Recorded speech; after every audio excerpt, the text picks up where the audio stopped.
Finding inner peace is a journey within. Maayo po na adlaw, ako si Celine, hamos, paniaga kita.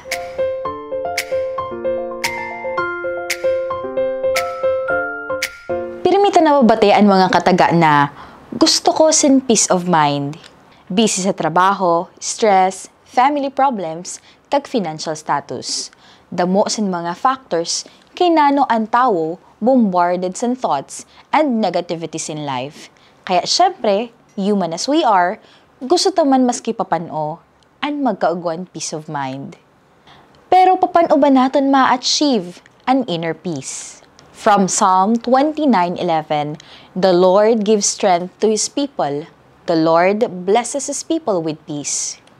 Nasa sa aton po ang solusyon, sa aton sa diri. We should manage our stress, forgive, and let go. Cultivate gratitude. Tanan na igwa kita sa aton buhay, pahalagahan ta, kag ipagpasalamat. Live your values. I-align ta naton values and priorities in life. And lastly, seek support. Makiistorya sa aton mga good friends and family. Makiistorya sa Ginoo, mga G, kag magsarig sa iya. Mga G kita. Sa ngaran sa Ama, kag sa Anak, kag sa Espiritu Santo. Amen. Ginoo, buligi man po kami na magkaigwan inner peace. Nagatuod kami na paagi sa imo, magkakaigwan kalinawan an amon mga isip kag puso.